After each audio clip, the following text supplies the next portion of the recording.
Welcome to Channel AMAC, your insight to the Australian visa system.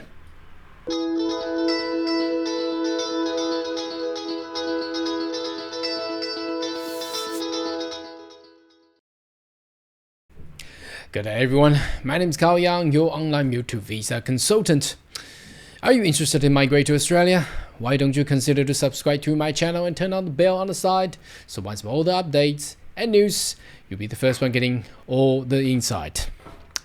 Alright, today's video I would like to talk about freedom of speech, or so-called freedom of expression, whichever the way that you wanted to say it. It's the same thing, same concept. Now, why are we talking about this? Because in the past few months there has been the pro-Palestinian and all the clashes going on in the Middle East and causing so-called anti-Semitism issues in Australia. Now, we have seen the Australian Border Force and the police in New South Wales has actually captured two nurses. You probably have already seen this news. The two nurses, they've been posting video talking about how if there's a Jew coming to their hospital, they will make some sort of the threats or harmful behavior towards the whoever that patient is going to be. So such conduct is really not acceptable. It's obviously people talking about, oh, isn't it there is a freedom of speech in Australia, in the Western society. Why can't we express how we feel about it? Well, yes, but of course there is a limitation to it. And also we would like to talk about how this will actually connect to the concept that the opposition leader Peter Dutton has actually talked about, how potentially a cancellation of citizenship will actually affect on these two nurses, whether or not they're couples or not, I'm not too sure. But let's start with, obviously you have seen this news. If you wanted to search it, it's just everywhere. I'm not gonna repeat how the story unfold. But if we're looking into the actual anti-Semitic terrorism, this is not from a news article. This is coming from Australian Strategic Policy Institute. It's very important when there is something coming from ASPI, because ASPI is the consultation and advisory panel to the government of Australia. If ASPI has coined out the idea to actually, potentially having such law or whatever the policy to be enacted to stop anti-Semitism in Australia, and that's probably why we have already seen police going in New South Wales. Police actually going into to actually seizure and also raided their home, the two nurses who has actually posted those threats. Now, first of all, it's not a good thing to post or publicly putting some sort of harmful or statements or threats to someone else, or perhaps to a community, or perhaps to a state. That means a nation, which is really against the law. So there is actually a limitation at the freedom of speech. So if you're looking into this, you can actually search this and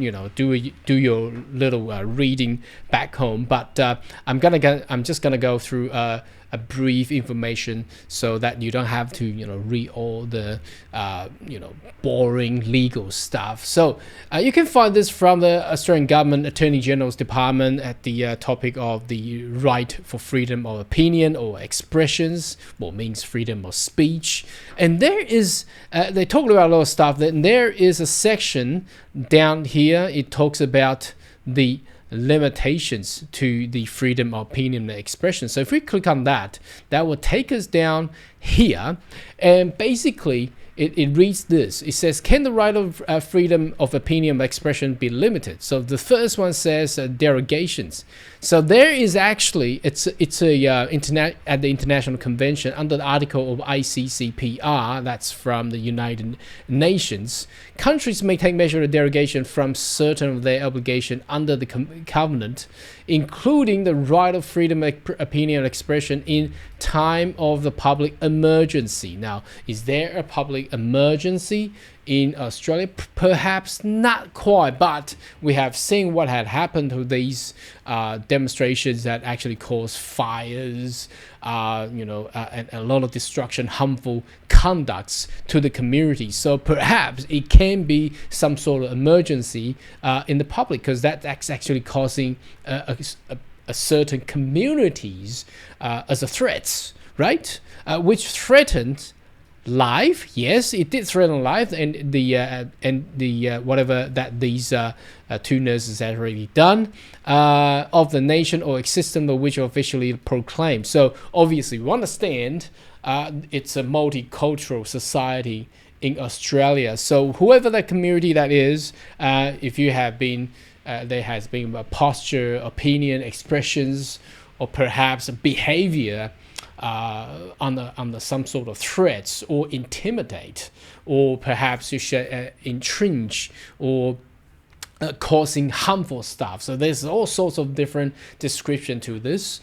Then obviously that kind of freedom is limited and it's unlawful. That is why we have seen the government of Australia has actually issued warrant for the police to actually seize and search and capture those two nurses in New South Wales. All right, so it's the same thing across the Western society. So not just Australia, but if we turn to the United States, obviously a lot of people probably won't be too excited about US currently because what Trump has actually been doing, but what he actually been doing is another strategic tactics towards the world order. But anyhow, let's talk about the freedom of speech. This is coming from the United States National Constitution Center, and all we want to read about this is on the left hand side of your screen, right on the top there. So Amendment 1, that's it. Okay, Congress shall make no law respecting the establishment of religions or prohibiting the free exercise thereof of arbitrage, the freedom of the speech or of the press, or the right of the people peacefully to assemble and petition the government for redress of the grievances. Okay, so that's basically, so there is an explicit explanation of what freedom of speech or freedom of opinion or freedom of expression should really be under the Americans' Constitution, but there is no direct or explicit written the definition of freedom of opinion or expressions inside of the Australian Constitution. However, it aligns the same concept as we have foreseen here.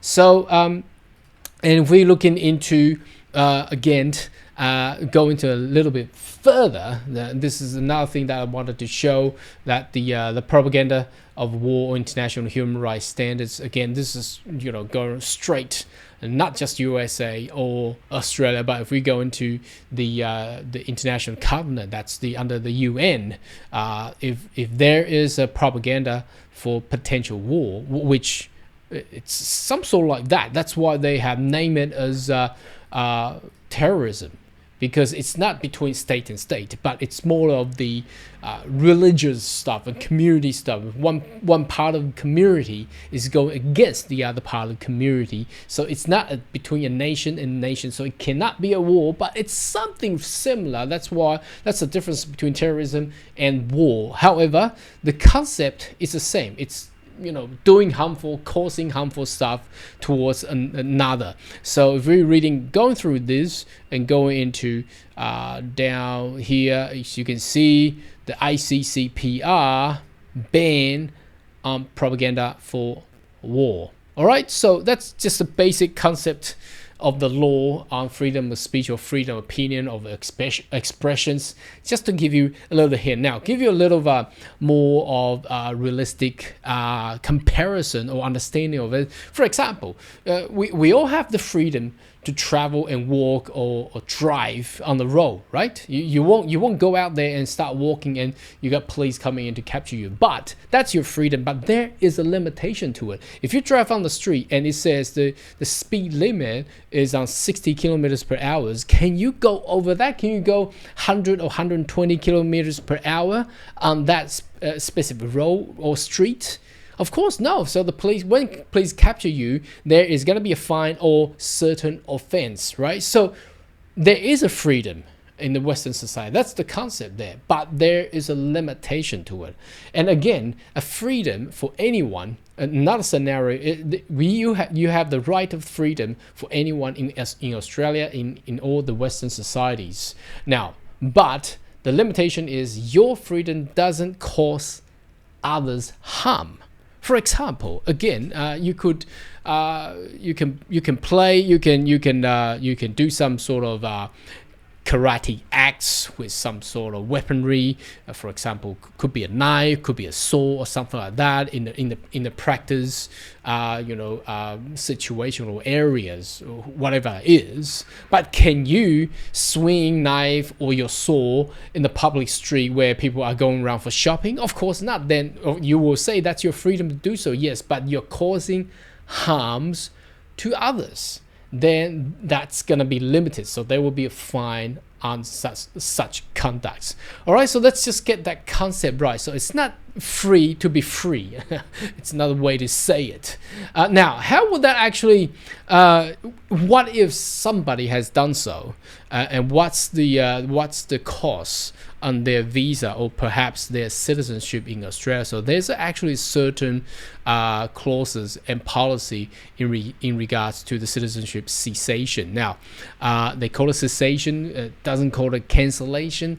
Or the government could argue about it. Okay, cancellation means the government is coming in to actually cancel your visa, but seize your visa is a different way. That means taking your right away. So it's very similar wordings, but as you can see in the section 36D of Citizenship Act, and it says the person, if they breach things like what we have to talk about, terrorism, extremisms, and things like this, a certain offense, if the person's age over 14, okay, and they have dual national.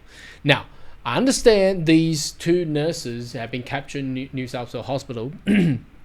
They are perhaps dual national. I think they come from Afghanistan, okay.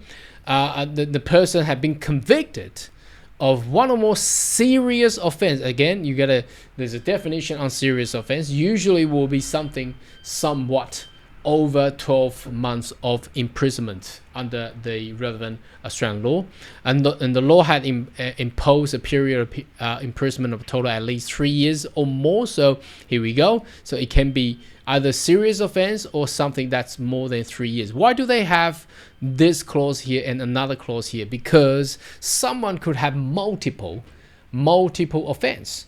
The first offense probably is 6 months, and then commit another offense, another 3 months, and then commit. So they could have multiple offense and accrue all together to gain 3 years or more. Perhaps, something, just a very bad person.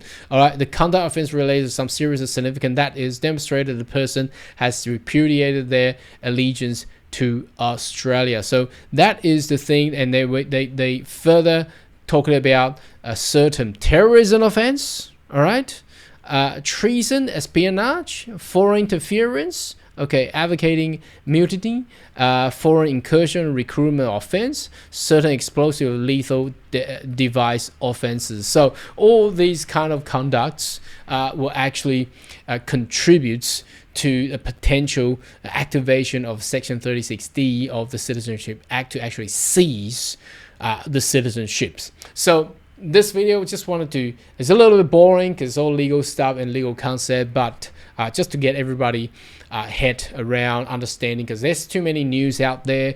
People talking about they are too lefty, they are too right wings people, and different religion talking about different stuff. So let's just get things right. Let's talk about what's actually coming and what has already happened in Australia. Talking about the freedom of speech in US, and talking about the what the freedom of speech has a limitation from the United Nations, and then coming back to actually Citizenship Act, or perhaps a cancellation or whatever the visa that is connected to your the actual migration regulation in Australia. Anyway, should you have more question, query, more than welcome to leave comment right down below, and I'll see you next video. Goodbye.